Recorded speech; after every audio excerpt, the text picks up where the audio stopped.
Hey, you guys, welcome back. So today we're going to talk about statistics and statistical concepts specifically. This is going to be part of like a three-part series, and the first two parts are going to be kind of in succession. They're going to kind of relate to each other. So I'm going to go through about half of that lecture today and the other half of it next week. And by the end of next week, we want to get to the point where we understand a little bit more about what these statistics are for clinical application. Okay, I'm going to keep saying that so we are constantly asking ourselves, what is this going to give us in terms of how we make our counseling better? How is it going to help us make better decisions as counselors? Okay. So, um, there's a few other caveats and things I want to tell you about, but I think we're just going to jump in and get going. One of the things I'm also going to do is I'm also going to show you some of the stuff out of the books. You may want to grab your book because these photocopies of these pages are absolutely horrendous. It just looks so ugly. These ones aren't so bad, but once we get down to the bottom, you'll see like these pages just look terrible. You can pull this out, like this one. Ugh, gross. You can this document will be on Canvas too. If you don't already have it out, you can pull that up too, and that'll help us explain some of these things. But you don't need it if you don't want to have it. So no big deal. But without further ado, let's jump into the slides here. And by the way, ignore this ethical thing up at top. I think I probably copy and pasted the first slide so I could get the theme of the PowerPoint slides and then forgot to change the words. So sorry. Okay, so let's jump in here. What are statistics? Essentially, all we're doing is manipulating information into a form that we can actually use. It's just like what we do, what our brains do as we go through life is it takes a whole bunch of chaotic information and tries to find patterns and themes by changing it into something. So think about this, for example. If I say beach ball, or if I say, like beach ball, kickball, volleyball, basketball, I might say, what do all these things have in common other than their balls, right? You could be like, they're all round. And then if I said, well, what about this football looking thing? And you're like, well, that's not round. And I'm like, well, then it's probably not a ball, right? And you're like, well, it is a ball because it's inflated with stuff. And so certain properties fit certain categories. And that's what essentially we're kind of doing is we're saying, how do we know what fits within a certain kind of information? How do we manipulate the way we understand it in order to fit some sort of concept, something that makes sense to us, okay? So that's essentially what we're going to do, only we're going to use math. And math takes information or data that it looks like maybe there's no patterns there and then changes it into something that does have patterns, okay? So it's just a numerical representation of information, right? The most basic that we'll cover here in just a little bit is the average. If I were to say, what is your average score on all the tests you've ever taken, that would tell you something, even though you might remember all the individual test scores you've ever had. But if we take the average, we just do a little math and we find out, well, there's one number that represents all those other numbers, and we can use that one as something useful to us, okay? That's the kind of the idea here. It's meaningless unless we shape it into something. One of the other things too, well, let me say this first. Descriptive statistics are essentially just like putting things into groups. If I were to take a bunch of blocks, red, blue, and yellow blocks, and I threw them out on a table in front of you, and I said, categorize these. They're all shaped the same, but they have different colors, so you'd probably likely take the red ones and put them into a group, and the yellow and the blue, put those ones into groups. And then I would say, well, how many are in the red group? And you'd say, well, 5 are in the red group, 3 in yellow, blue, whatever. Like you tell me some information about those groupings. That's essentially descriptive statistics. If you ever read research surveys and they say, who was the sample group that you had? Well, 15 people were American and 15 people were Canadian, 20 people were European. There was 57 women and, that kind of stuff. That's all just describing the sample or describing the groups that are put into different categories. Inferential statistics, on the other hand, those infer something about a group. So we're not really going to go into this. The reason I'm saying that we're not going to go into it, I'll describe what that means here in a second too. But this class, we're going to focus on statistics that are relevant to assessment, not so much statistics that are relevant to research. There is stuff in here about research, and I will kind of cover it sort of sometimes because it's sort of relevant to understand certain concepts. But we have a research class where you're going to cover more of that kind of stuff. I'm not sure exactly what you cover in there, what all kind of statistical stuff is talked about. So we'll kind of talk about some of it, but mostly I want to stick to the assessment relevant statistics. So inferential statistics, essentially what that means is it tells us something about the world that we can't normally get through the small amount of available data that we have. So for example, if I want to know how many Americans voted for, we'll use not a politically charged example this time. We'll say, I don't know, America's Got Talent or one of those TV shows. Like we want to know, that's a stupid example. Let me use something more fun. How many people like chocolate ice cream versus vanilla ice cream? Will you say that? I can't possibly go out and assess every single person in America. So what do? I get a representative sample. And this is probably review for most of you. But I'm going to go out and I'm going to get somebody from California, somebody from New York, somebody from Nebraska, maybe one person from every state, because that would represent all of America too, right? But I also need to get one male and one female, and probably somebody who's old and somebody who's young, and then probably somebody who's, I don't know, Hispanic and somebody who's Native American, somebody who's African American, and the list goes on, right? In order to be representative, it has to represent all of the population in that one little sample, right?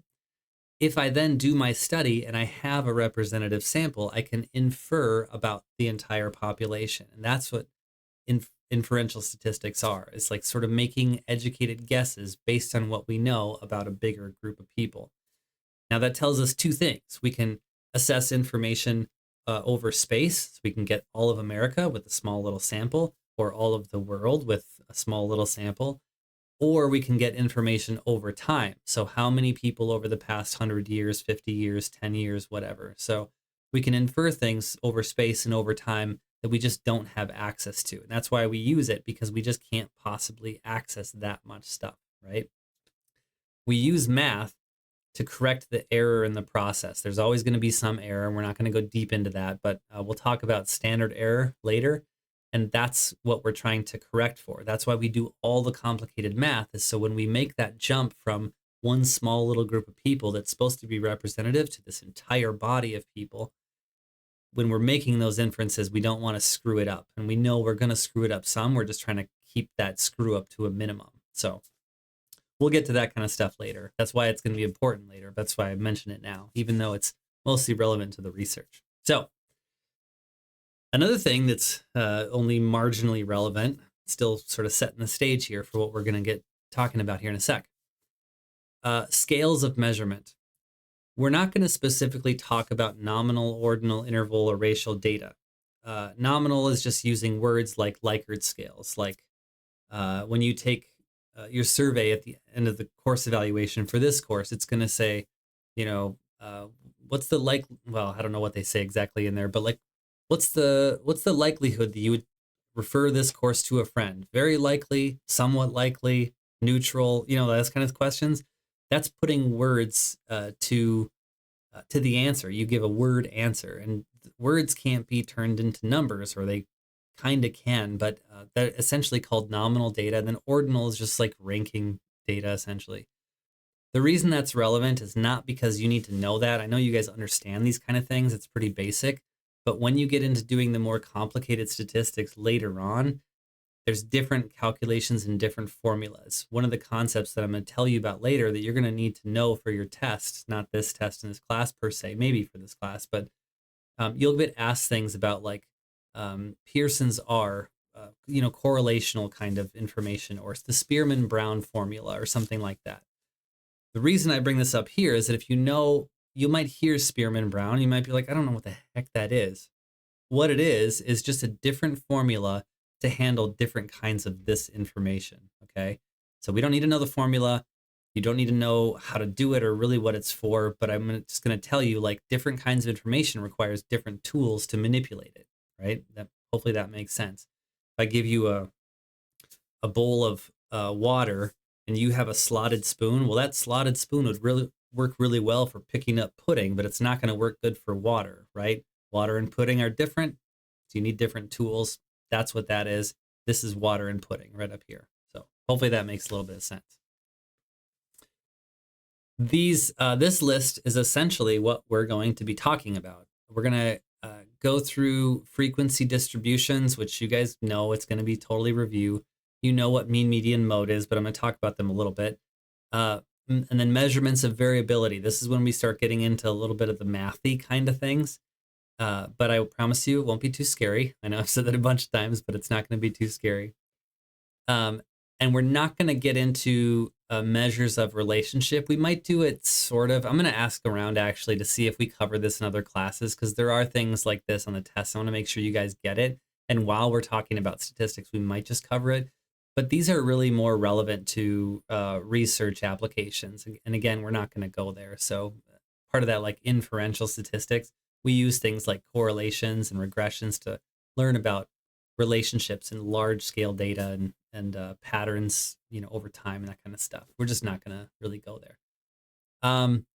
Factor analysis, I probably will cover a little bit later because it's much more relevant to test development. And so it does help in understanding what that is to talk about it, but I'm going to save that for later. Okay. One thing I want to mention about statistics is statisticians, like counselors and doctors and lawyers and every other specialty practice in the world, they have their own kind of jargon and language. What if I were to ask you, think to yourself, what does that look like? How would you describe what that is? Some sort of graph. What kind of graph is that? My guess is that you'd say, well, that's a bar graph, right? And then what is this one? Well, that's a line graph. Well, because statisticians are nerds like us and they have their own language for everything, they call them histograms and frequency polygons. They're the same exact thing. One of the things I'm going to try to do with this lecture and the next ones is tell you about this stat stuff in common language using common examples so that I can translate it from the jargony crap that you see up here to the stuff that we actually know. In the same way, part of the goal of this class is I want you to take this counseling stuff, which seems sort of complicated and jargony, and translate it into terms that regular people can understand, right? Sometimes I think we have this specialized knowledge, and it's knowledge only because we kind of keep it secret from other people by giving it different names in different language. But it's not really that people are too dumb to understand it. They just don't know the terminology. Just like I believe that you're not so dumb that you can't understand these things. It's just that there's a whole different language that we use to talk about things like bar graphs and line graphs. So, I mean, there are some things that are legitimately challenging about counseling and about stats and that kind of stuff, but there's also just this hurdle that I'm going to try and help you over, and I hope you help your clients over when you're talking to them about their own therapy, is putting it into terms that they really can grab and hang on to. That's a challenge for you. It's one thing to sound super smart by using all the big words. It's another thing to take what you know, to apply it and give it to people in a package they can receive. And then you give the gift of your intelligence to them and they benefit from it. Otherwise, you just sound smart, but it creates a barrier between you. And that's what we are trying to not have. So hopefully I can successfully do that through this. So, okay, and one more foundational thing here that I want to tell you. The way that we're going to talk about this stuff here. Sorry, one more thing. I clicked on the wrong page here. The way we're going to talk about this stuff is I'm going to start by talking about the mean, median, and the mode. Not because I think you need to understand what those are, because you guys know what the mean, median, and mode is.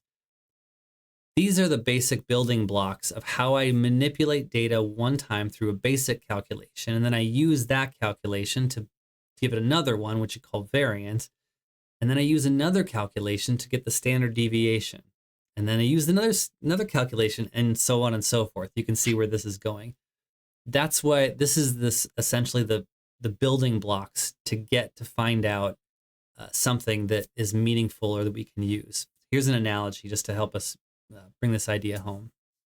If I want to bake a cake, I have to know first what the basic ingredients are. Basic ingredients of cake, I don't really know what they are. I don't bake, but flour, eggs, sugar, stuff, I don't know, vanilla, vanilla extract, right? Like chocolate, I don't know, whatever you use to bake a cake.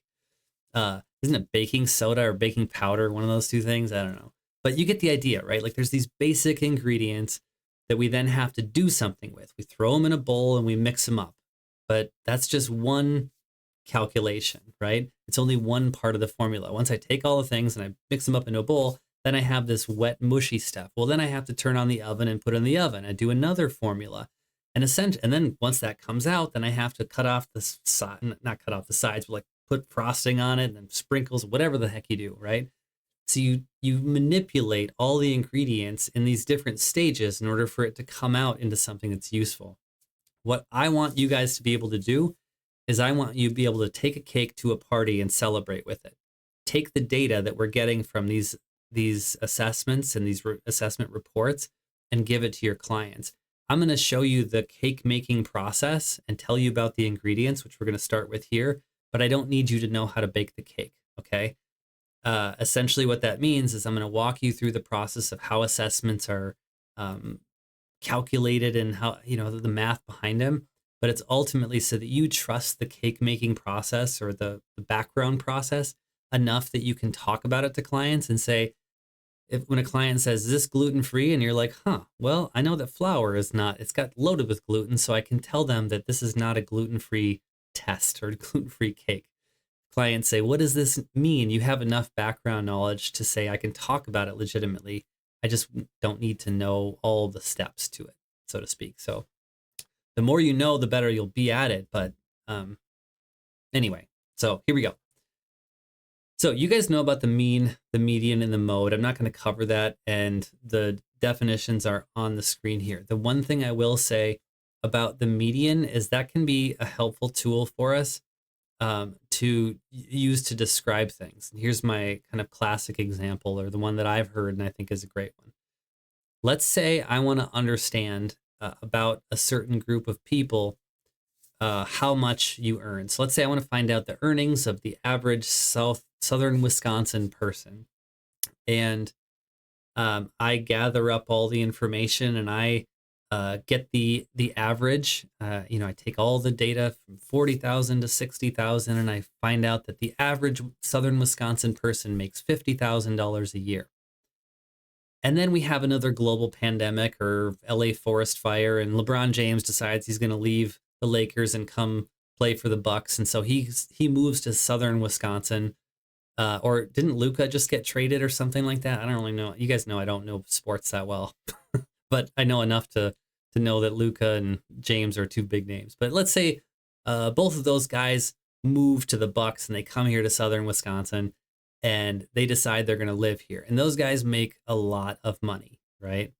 So I add them to my calculation, and all of a sudden the average of all of the people that earn money, because these bajillionaires come here, is $70,000. But that doesn't really represent the real people, right? So it kind of skews the data, or it changes in a way that really doesn't tell the most accurate story. So the reason we use things like the median is to kind of get rid of the noise on the ends of the spectrum of low earners and high earners. If we just assess the middle, it kind of gives us more accurate data.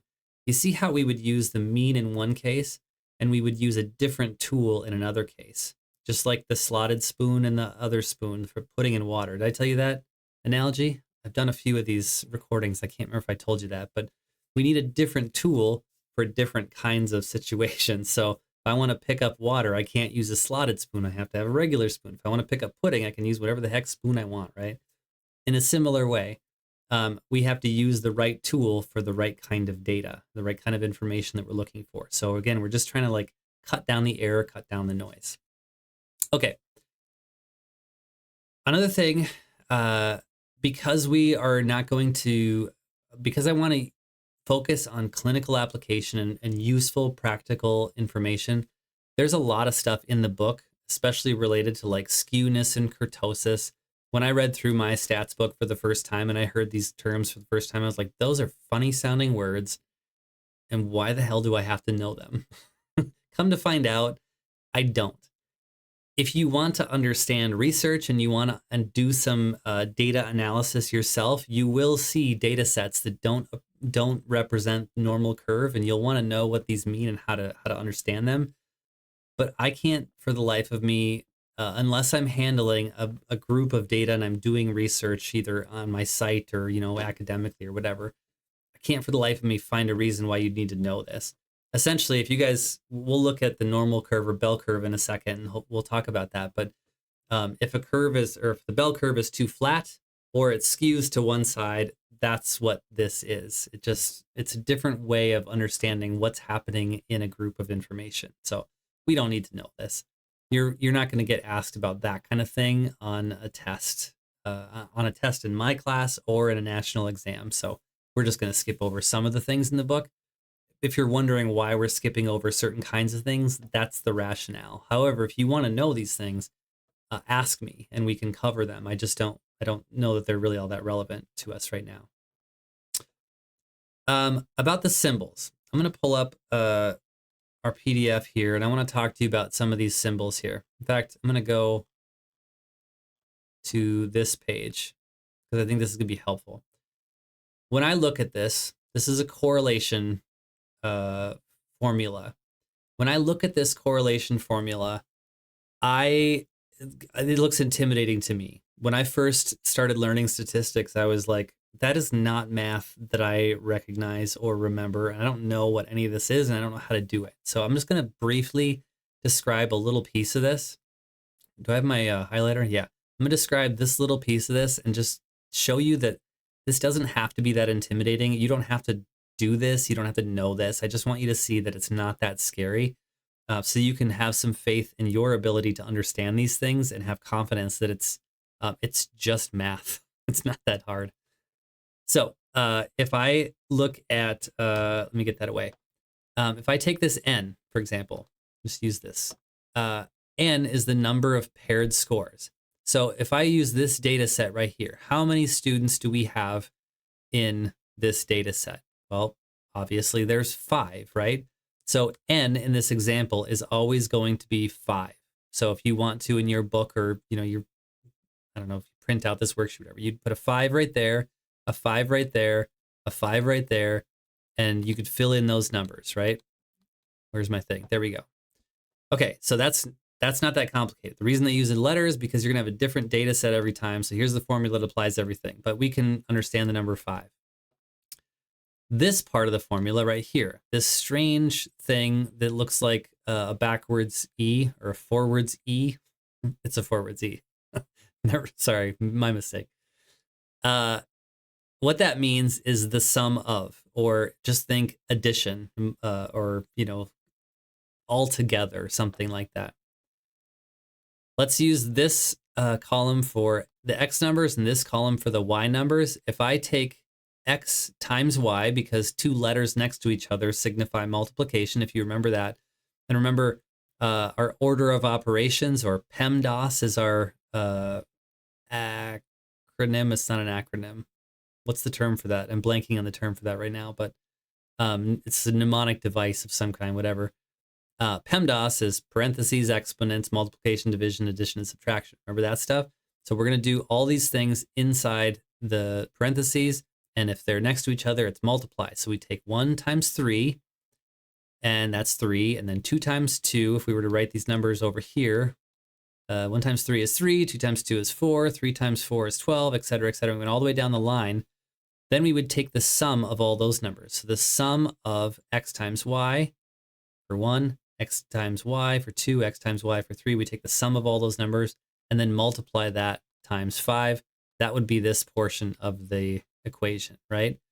If we took the sum of the X's, so 1 plus 2 plus 3 plus 4 plus 5, and then the sum of the Y's, 3 plus 2 plus 4 plus 6 plus 5, and then multiplied those together in this part of the equation, then we get another number. So you see, these aren't really complicated.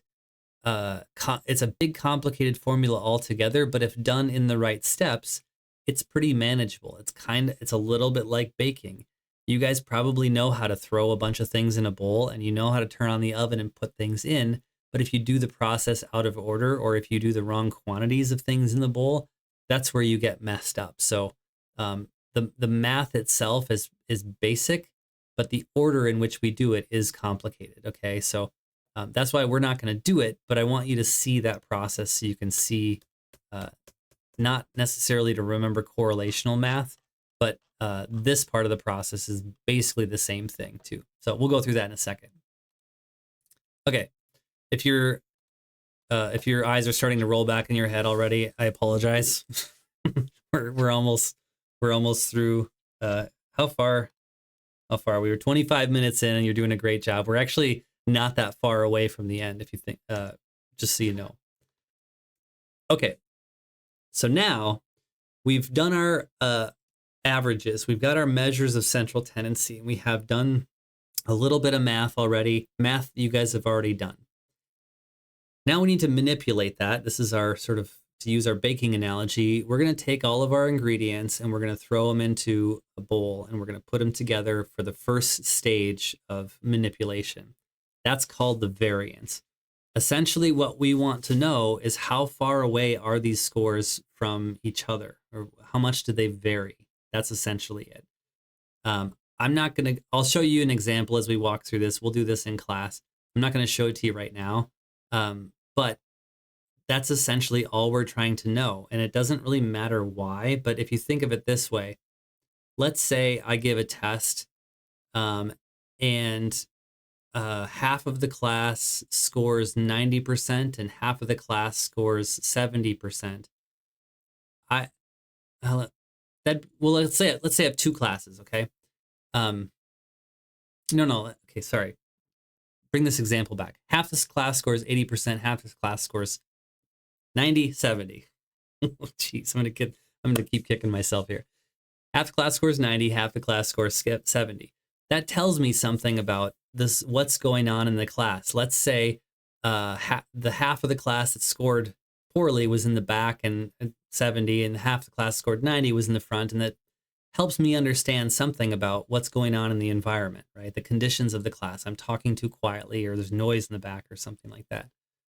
That would be a whole lot different than if I gave a test and half the class scored 82 and the other half of the class scored 78. All of those numbers would be relatively close to the average, and basically everybody's getting the same score. So if I'm looking at those two scenarios, there's clearly something going on in the first example, but it's not so clear there's something going on in the second. So the distance from the mean, or different distance from the average, tells us something. Do we really have to understand that for the purposes of what our project is here today?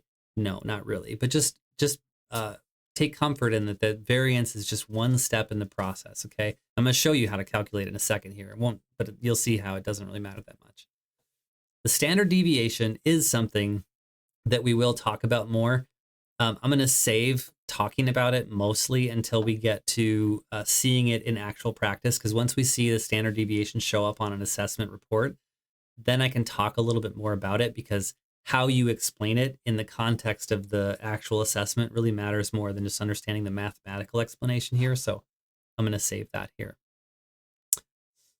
Okay, if we get the mean and we get the variance, and then we get the standard deviation, we're really only one step away from putting this into something that's extremely relevant and helpful to us. Okay, so I'm going to take a step back. I'm going to actually explain this. We'll go through this again in class, but I'm going to take a step back and just sort of show you the math here really quickly, just so you can kind of get a sense of how this works. So where's my thing? All right. Let's say we have all of these scores here. We have 5 students in the class. Oops, sorry. We have 5 students in the class, and I want to find out a little bit more about the information. It's really interesting. This person scored 85. What does that score of 85 tell us? Well, we don't really know, because we can't infer anything about it. If I were to ask you, actually, no, I'm going to save this for an in-class activity, and we'll talk through this and we'll go through the math together. I think that's going to be a better plan, because then I can ask you these questions in person instead of give the answers to you. But we'll go through this math, and this will make a little bit more sense to you. But what I will say here is, if you look in your book and you follow out this example, I think they do a pretty clear job and a pretty easy job of it. This essentially is giving you the calculation and the examples of variance and standard deviation. This number here is the variance. This number here is the standard deviation. We'll talk about what that means in class and how that's relevant to our work here. So I'm going to save that actually for a little bit later. Let's go back to our slides. Okay. So let's see where this stuff is all. Let me see how much slides we have left. Okay, I'm going to go over some concepts, but before I do that, I'm doing this a little bit out of order compared to how I used to do it. The reason I'm doing this is the way I used to teach this class was in a program that I did all of the statistics for research and assessment all in the same thing. So this is relevant to that. I'm going to talk about these parts only because I want to make sure that you get them, because in this class, we'll cover some of these concepts in our exam, the final exam, which is, if you remember, it's a study guide for the NCE exam. So these are things that will come up. So I'm going to talk about them here. But I want to show you something. What we're going to talk about next time is, there it is. If we can get the measure of central tendency, or the mean, and then we can find out the variance, and then we can find out this standard deviation, we can use that standard deviations to start talking about this normal curve. And if we understand some of these basic concepts of the normal curve, then we can understand how to apply that to things like percentiles.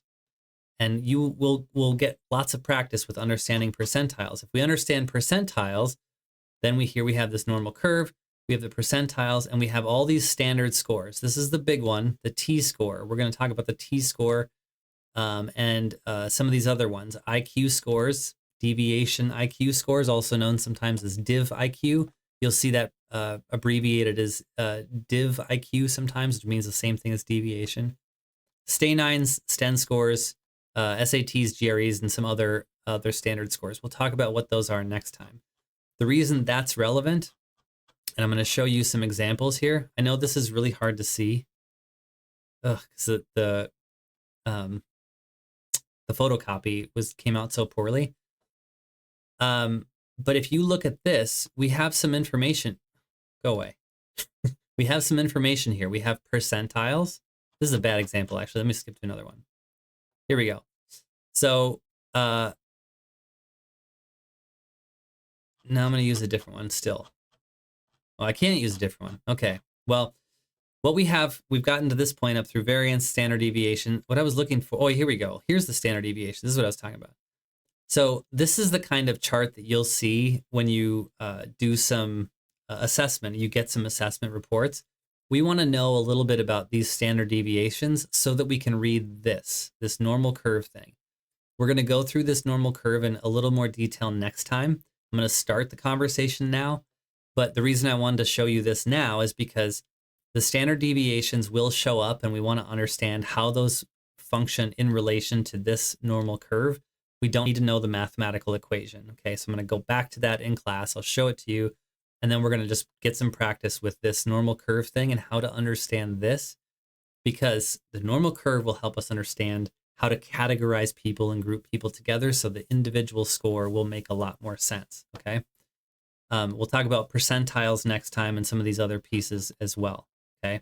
So that's really where, if this week you're still like, okay, I'm following along and I get the big idea, but I'm not sure what to take away, that's fine, because this is kind of intentional. We might go through this in class, and I'll give you a little teaser of what's coming up next week so that we can then next week review back, so that you're not feeling completely lost. But if you're feeling lost after watching this, again, just like we've said in class, I'm giving you little puzzle pieces here and there, and then eventually we'll start putting the puzzle pieces together. But until we start putting them together, you're really going to feel like you're not seeing the big picture.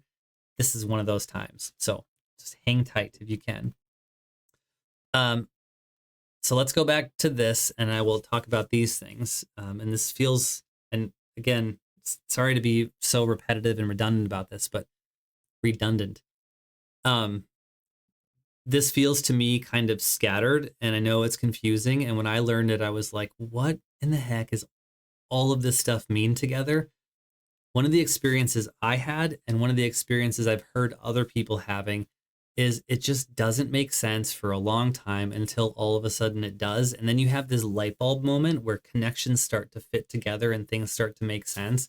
Until you have those light bulb moments, it's just frustrating. And I really understand that. And I'm not trying to frustrate you. I'm also, the reason I'm laboring on all this like extraneous explanation is because this stuff, even though it is frustrating, I don't believe that A, you are too dumb to understand it, or B, that you can't get it in time. It just takes time. That's really time and practice and thought. So I'm saying that because I want you to not get too discouraged about the process here. Okay, so with that, let's finish this out here. Everything we've talked about thus far has to do with one person's test score or one variable. Let me go back to this again really quick. Sorry, I'm going to make you guys sick from having to see all this stuff back to back. When we look at this example, wherever it is, right here, each student has one score. And if we want to do the math that we've done, variance, standard deviation, et cetera, all that is one person's score. And the majority of what you're going to do is related to one person's score compared to a population of other people's scores. Okay, so most of this is one score. Sorry. I don't know how else to say that better. However, when we're doing science, when we're doing research, when we're really trying to understand interesting, complicated questions, we want to have things like a pre-test and post-test, or one version of a test and another version of a test. So we're going to pick, or control group and experiment group. So we're going to pick things in which there are variables, right? So again, this is not something that you haven't learned already, but when we talk about measurements of relationship, we're talking about the relationship between two different kinds of things, not one score in and of itself, okay? Correlation, when we talk about correlation, if you take the word correlation and substitute it every single time for the word relationship, that's all we're talking about. If I want to say, let's say I'm testing a new drug or a new counseling intervention, if I want to understand the difference between a control group who's not getting any treatment and the experiment group who's taking the new drug or taking the new counseling intervention, I want to understand the relationship. Let's say the control group scores this in terms of like improvement after baseline. They score this much. And after baseline, the experiment group scores this much. I want to understand this relationship. Correlation is just that, between how much improvement and this experiment that I'm doing. So think relationship every time. In terms of numbers, the correlation number, and again, we're going to see examples of this too, but the correlation number is always going to be a number between 1 and -1. I'm going to actually let me pull up a Word document here, and I'll draw you an example. See if I can do this quick enough.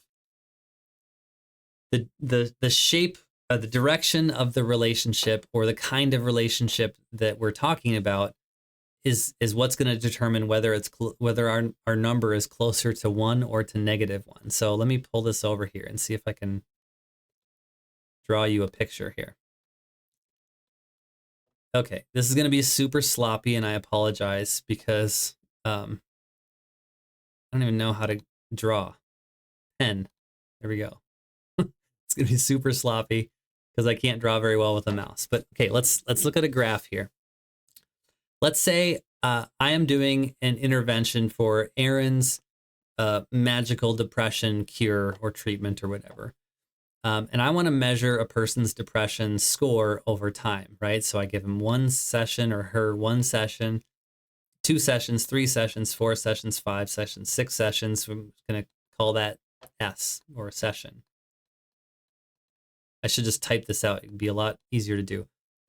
So that's our x-axis. And on the y-axis, I give, I don't know, the Beck's depression inventory or the PHQ or whatever, and I have all these tally marks. Let's just say it's a 1 through 10 scale. That's not what either of them really are, but let's just say it is. So I'm going to measure depression. Okay, after session 1, the person, I determined that they are at a level 2. No, sorry. They're at a level, whatever this is, 10. How many ticks are there? 1, 2, 3, 4, 5, 6, 7, 8, 9, 10. They're at a level 10 depression after session 1. After session 2, they come down to this, then to this, and then to this. And by the end, they have almost no depression. It's almost all the way gone. They have maybe one symptom left or something like that, right? If I look at this, if you guys recall from your slope calculations of algebra, this is what we consider a negative relationship. The more I have of counseling, the lower my depression gets. There's an inverse relationship. A positive relationship would be more counseling, more of whatever. Like, let's say I was, instead of measuring depression, I was going to measure resilience. The more counseling I have, the more resilience I get. So there's a positive relationship. One goes up, the other one goes up. In this case, we have a negative relationship. As sessions go up, more treatment goes up, the depression goes down. So it's inverse. The correlation then, getting back to our whatever this is, the correlation then is going to be closer to 1. And the stronger the relationship is, the correlation then is going to be negative. With an inverse relationship, the relationship's always negative. With a positive relationship, let me say this again. With a negative or inverse relationship, I'm going to have a negative number. With a positive relationship, I'm going to have a positive number. The strength of the relationship has to do with how close it is to the number 1. So in my silly little example here, I'm going to slow down and try and be a little careful with my language so I don't completely confuse you guys. In this example, every time I gave one more session up here, the depression went down in equal proportions. So it would be like a 1-to-1 ratio, or a 1 for positive correlation. Essentially, the closer we get to the number 1, that means, one thing caused the other. We're not going to go deep into what that means essentially, but as long as you know the directionality and the strength of the relationship. So here's a question for you. We can go through this in class a little bit too. If I have, where's my slides? If I were to ask you, and wink, wink, this might be on the test. That's the reason I'm going to do it here and in class. If I were to ask you, which one is stronger, negative 0.89 or positive 0.75, you would rightly say, or correctly say, negative 0.89, because the strength has nothing to do with positive or negative. The strength has how close it is to 1 or negative 1. What the negative or positive, that just tells you about the direction of the relationship. So one goes up, the other one goes up. So one goes up, the other one goes down. The direction has to do with positive or negative. The strength has to do how close it is to 1 or negative 1. Okay, so that's the part that you really want to remember. Okay. Hopefully that makes a little sense. Again, we'll go through this some practice in class. Another number that you really should be aware of is this thing called Pearson's R. Now, if you buy textbooks, there's a big company that sells textbooks and they're called Pearson. If you take classes, some people's classes, they use Pearson's learning tools, and you have to buy some dumb online package or some kind of thing. You have to log into 50,000 new portals to get to your whatever. I don't know. I've never had to do one of those, but the publishers come to me all the time and say, well, would you like to upgrade to the electronic version of this, plus get the test questions, plus all these? And I'm like, no, leave me alone. Let me just do it the old-fashioned way. So Pearson is a publishing company. You'll also hear in this class me talk about Pearson, which is a company. Maybe it's the same company, but they sell tests. We'll go through that in a couple weeks. You can purchase counseling and psychological testing information, or testing kits or whatever, from a company called Pearson, which is maybe the same, maybe different than the publisher. I have no idea. This Pearson is a different one. Same spelling, same name, But just to confuse everybody, this Pearson is a statistician who came up with this Pearson's R, which essentially represents correlation. Anytime you see this small italicized R, you can think to yourself correlation. Okay, so in our textbook, we see it. Where was it? Right here. See this little italics R? This is Pearson's R. This is the formula that this statistician came up with to understand what correlation is. Okay, so that's what that is. If you ever are looking through research and you see a little R, R equals something. Remember when I was talking about the jargon and knowing how to like read research? It's just knowing the language. That's why I'm telling you this, because if you see that little R, essentially you can automatically know by you memorize this that you're thinking about correlation. So if it says R, sometimes you'll see this like in an abstract of a research study. Let's say you're looking up EMDR, which is one of the activities I have planned for this class. Let's say you're looking up an article about a new found treatment called EMDR. It's not that new now, but just say. And you see the abstract of the article, and it says, control group and treatment group showed positive, blah, blah, blah. And then it had in parentheses, R equals 0.5 or 0.8 or something like that. Automatically, you can know that they tell you there's a relationship, and you can see the strength of the relationship and the direction of the relationship just by understanding what that little R is. That's why we're covering it here, so you can read that research and use that to make some good clinical decisions. You won't see this R in assessment data, but you will see it in research, which is why I think it's kind of important to cover. The oh man, there's another spelling thing right here. There are other variants. That's not a word. Variants. That should be a T there.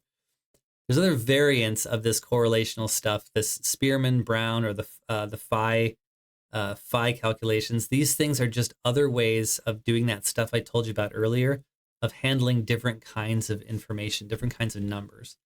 Pearson's refers to number data, but the other ones refer to this other stuff. That's why I tell you about this, because you might see somebody talk about things like Spearman's or this phi number, or the phi term. They're just different kinds of data, okay? So whenever we're seeing, here's the big takeaways here. Whenever you see a small italics R, we're talking about correlation.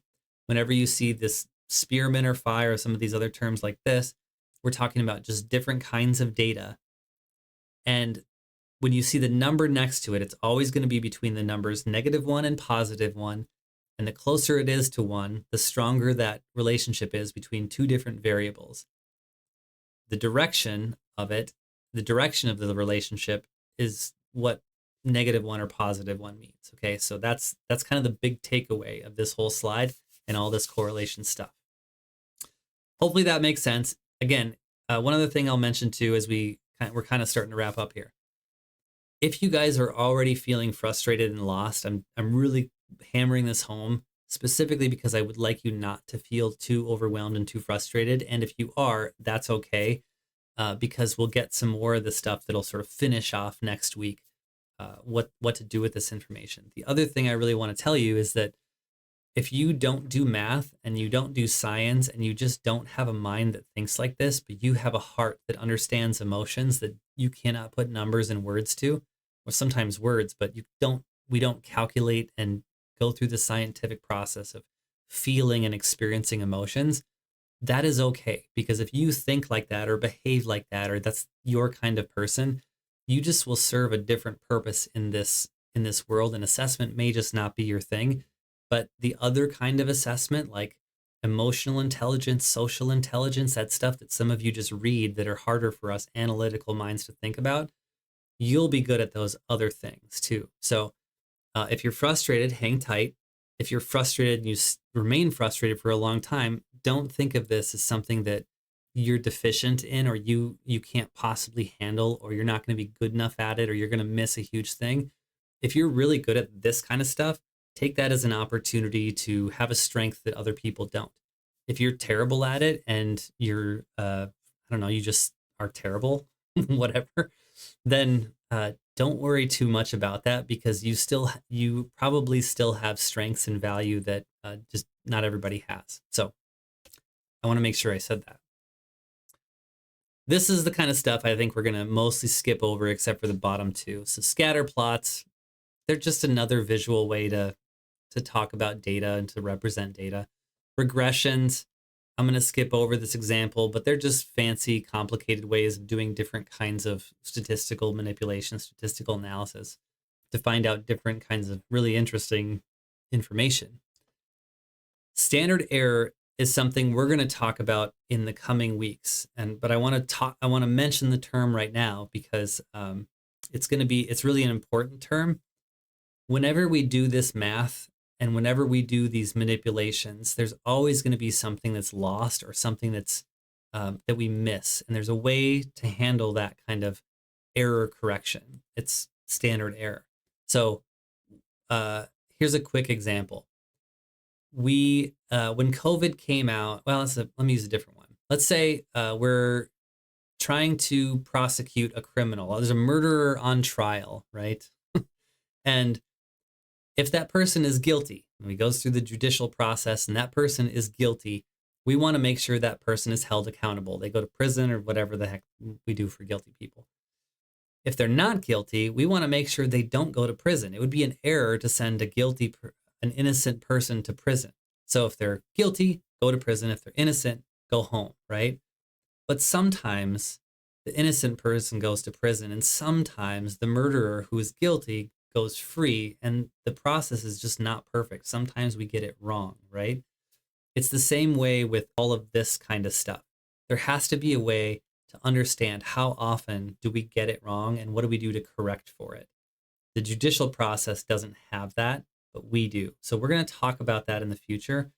And I'm going to save most of that conversation because we'll explain that analogy again and we'll go through some other examples. But when we get to reliability and validity, how reliable is the information? Well, we can actually put some numbers to how reliable it is. And that's what standard error is. We're going to talk about later.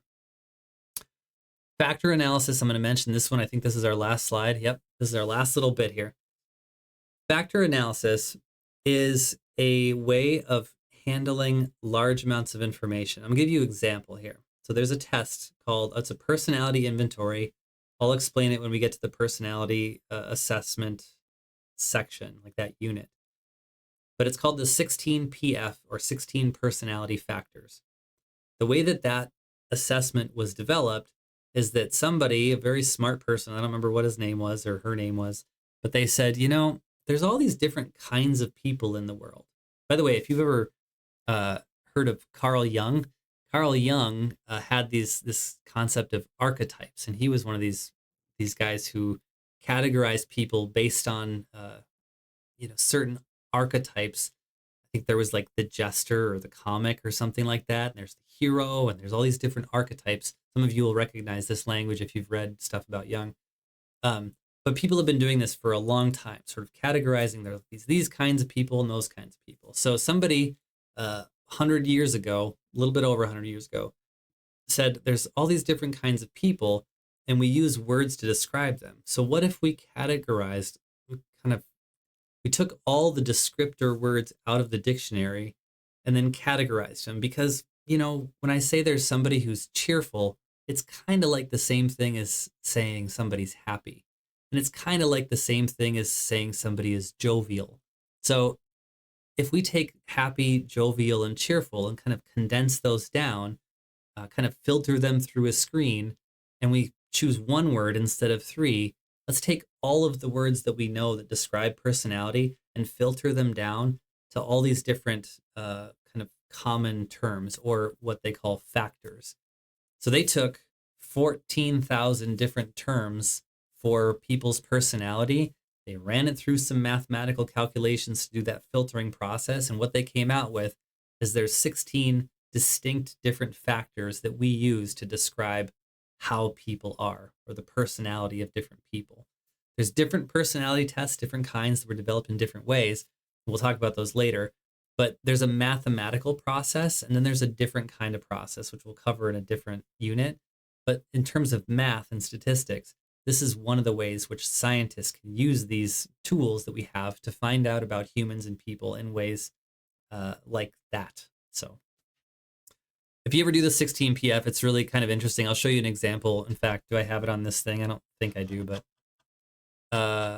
no, there's an example in the book, but I guess I just don't have it with me on this slide here, so I'm not going to show you. So one more time, really quickly, I just want to kind of give you a sense of where we're going here.